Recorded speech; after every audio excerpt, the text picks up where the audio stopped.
Lalu kalau SP3, dalam revisi itu kemudian tadinya SP3 tadi? SP3 nggak ada ya, surat perintah penghentian perkara. Baik. Ya, kalau dulu kan tidak ada. Tidak ada. Sekali KPK menentukan seseorang jadi tersangka, dia akan diusut sampai tuntas. Tidak ada batas waktu juga. SP3 ini kan seakan-akan membatasi karena berlaku 2 tahun. Ya. Kalau tidak terbukti selama 2 tahun, ya selesai, perkara itu harus ditutup. Nah, sementara perkara-perkara korupsi besar itu membutuhkan waktu yang panjang karena relatif nyelimet, ribet, rumit. Nah, orang kemudian melihat selain batas waktu tadi yang melemahkan KPK, ada peluang maklar kasus masuk di sini. Karena bisa mengatur agar perkara itu dihentikan. Sampai di sini apa komentar Anda? Kalau kita lihat Undang-Undang 19 2019, tentu kita tidak bisa melepaskan diri dari Undang-Undang 30 tahun 2002. Undang-Undang 30 2002 memang disebutkan bahwa KPK tidak dapat menghentikan penyidikan. Ini maknanya adalah KPK harus profesional melaksanakan tugas penegakan hukum. Tidak boleh menetapkan tersangka bila mana tidak ada cukup bukti. Jangan ada lagi terjadi menetapkan tersangka ternyata perhitungan kerugian negara yang belum ada. Sementara pasal 2, pasal 3 Undang-Undang Tindak Pidana Korupsi mengatakan harus ada kerugian negara. Tapi sudah ditetapkan dulu sebagai tersangka. Akhirnya apa yang terjadi? Tidak selesai-selesai, bertahun-tahun. Saya tidak mau nyebut salah satu kasusnya. Itu. Yang kedua, dengan tidak bisa menghentikan, itu kita dituntut hati-hati. Tetapi konsekuensinya juga adalah bagaimana terhadap penghormatan hak asasi manusia. Bagaimana juga dengan tujuan penegakan hukum. Karena tujuan penegakan hukum harus ada. 1, kepastian hukum, 2, keadilan, 3, kemanfaatan.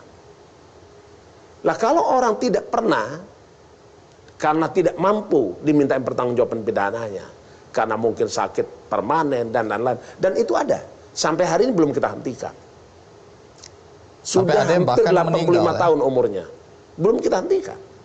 Nah, mungkin pembuat undang-undang, saya tidak bisa memahami bagaimana latar belakang pembuat undang-undang.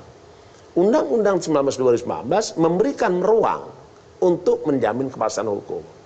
Dan pasal 5 disebutkan juga bahwa tujuan kita adalah kepastian hukum. Artinya di dalam pasal 40 tentang KPK dapat menghentikan penyidikan. Itu kalimatnya. Baru berikutnya lagi dapat melakukan penghentian dalam waktu 2 tahun. Nah, alhamdulillah kemarin kita bersyukur ada kekuatan hukum MK mengatakan 2 tahun itu dihitung dari dimulainya penyidikan. Nah, sekarang tentu dengan 2 tahun ini tantangan bagi KPK.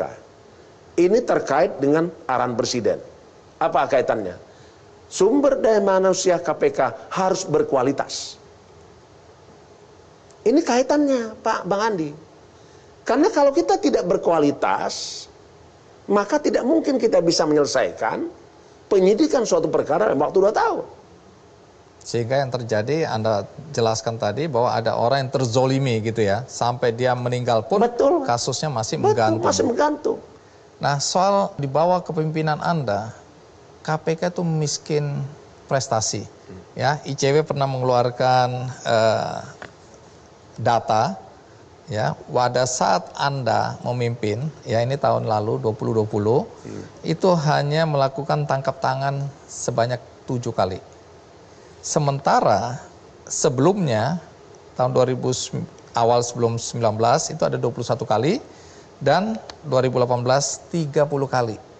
Sampai di sini Anda dibilang miskin prestasi. Apa penjelasan Anda? Ya, cuma sayangnya yang membuat berita tidak sebut. Apa yang harus bahwa disebut? 2018 itu diputi penindakannya siapa? Itu satu. Ya. Jadi saya tidak ingin mengomentari kalimat itu, tetapi yang pasti saya bermain data. Kami punya data, di sini ada nih. Penindakan KPK di awal setiap tahun kepemimpinan. Saya ingin sampaikan, kita bandingkan di 4 jilid kepemimpinan. Jilid pertama misalnya di sini ada angkanya. Mulai dari terkait dengan penyelidikan, Ini sumber angkanya di mana? Dari KPK? Dari KPK, bukan dari saya. Baik. Ya. Lanjut. Jadi ini bisa ditayangkan nanti Bang Andi. Bisa. Di sini angka penyelidikan itu ada 22, 70, 77, 88 sampai 111. Di KPR saya 111. Begini grafiknya. Artinya saya tidak tahu data yang mana yang dipakai oleh kawan-kawan tadi. Di penyidikan juga begitu, naik. Di penuntutan juga naik. Dari angka rata-rata grafiknya naik. Ada semua. Nanti kita bisa tayangkan. Oke, ya. Begitu juga dengan terkait dengan putusan hakim. Naik. Ini ada nih. 23, 38, 71, 92. Kita bermain angka. Saya tidak ingin menggunakan mimpi. Kalau kerugian negara yang berhasil diselamatkan, ini kembali lagi, ini kalau ini kritik secara umum aja ya. Banyak orang yang merasa kemudian KPK ini sebenarnya nggak perlu ada. KPK ini hanya pemborosan. Karena kos atau biaya yang dikeluarkan dalam operasional KPK berbanding dengan uang negara yang diselamatkan itu nggak berimbang. Kosnya besar, hasilnya kecil. Sampai di sini bagaimana Anda menjawab pertanyaan ini? Saya juga tidak ingin berdebat dengan pendapat itu.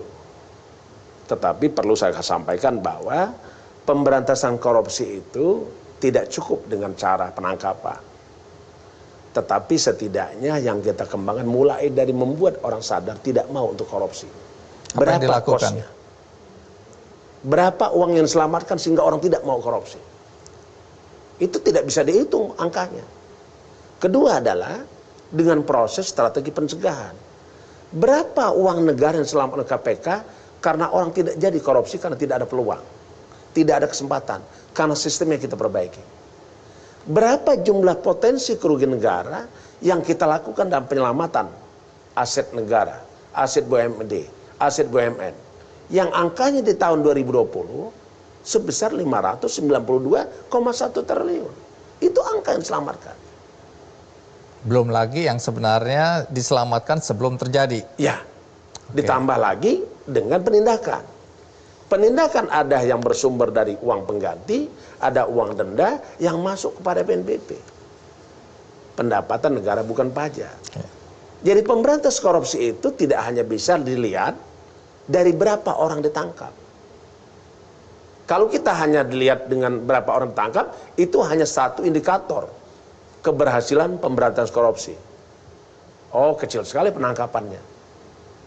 Bagaimana orang yang tidak ditangkap? Bagaimana orang sadar dengan tidak melakukan korupsi? Sungguh besar. Pak Firly, jadi belakang ini nama Anda sangat populer.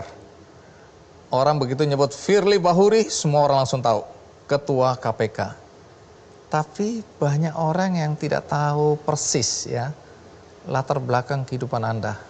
Anda ini anaknya siapa? Bagaimana masa kecil Anda? Boleh tahu nggak siapa orang tua Anda ini? Apa pekerjaannya? Saya dibesarkan lebih banyak di hutan. Lebih banyak di hutan? Di hutan. Kenapa? Karena bapak dan ibu saya adalah petani, sehingga kami berladang. Tidak pernah berganti baju dan kain, kainnya cuma satu, bajunya pun satu, celananya satu. Artinya Anda miskin? Saya tidak ingin mengatakan itu, karena kalau saya katakan itu, kelihatan saya tidak menerima keadaan. Tapi itulah keadaannya. Baju itu, kalau basah kita jemur di atas api. Kita pakai sarung. Karena harus dipakai lagi? Harus dipakai lagi. Yang kedua adalah, selama saya kecil itu, saya tidak pernah dikasih uang oleh orang tua saya. Kalau Anda mau cari uang, dapat uang, ya Anda petik cabai sendiri, pungut sendiri, jual sendiri. Dan saya sekolah tidak pernah pakai sepatu. Beruntung waktu itu, waktu kita SD, tidak ada kewajiban pakai sepatu. Dan tidak pula punya kewajiban untuk berseragam. Tidak pakai sepatu karena tidak mampu membeli sepatu? Tidak ada, tidak mampu membelinya. Anda berapa bersaudara? Saya ada 5 saudara, bapak saya namanya Pak Bahuri, terus ibu saya nama Tama. Itu adalah betul-betul petani. Jadi seberapa kita tidur di rumah tidak ada kasur, tidurnya di papan. Ranjang cuma satu, ranjang besi, kasur kapuk itu untuk bapak dan ibu. Anak-anak? Anak-anak tidur ngampar di papan. Tidak ada kasur. Dan tidak ada bantal. Tadi Anda cerita soal sepatu. Saya pernah dengar bahwa Anda sekali-sekalinya pakai sepatu, tapi ada yang menuduh Anda mencuri sepatunya. Saat saya pulang sekolah, melalui tempat pembuangan sampah, saya lihat ada sepatu warna coklat, saya ambil. Mereknya Kikes. Tapi sudah nggak ada tali. Oleh saya bawa pulang, saya bersihkan, saya cuci, terus saya semir, saya belikan tali baru. Esok harinya saya pakailah ke sekolah. Ketemu dengan yang punya sepatu. Dia lapor kepada kepala sekolah. Saya dipanggil, saya dituduh mencuri sepatu. Saya bilang, saya tidak curi sepatu. Saya menemukan di tempat sampah. Saya ambil, saya bersihkan. Akhirnya itu saya kembalikan. Jadi sepatu merek Kikes itu tingginya segini. Saya tahu, itu terkenal itu. Terkenal waktu itu kan. Karena kita seumur jadi. Itu paling top itu kan. Top sekali itu. Semua orang yang pakai Kikes bangga sekali. Warna coklat. Ternyata Anda hanya pakai 1 hari aja. 1 hari aja, saya serahkan. Astaga, jadi sesulit itu hidup Anda.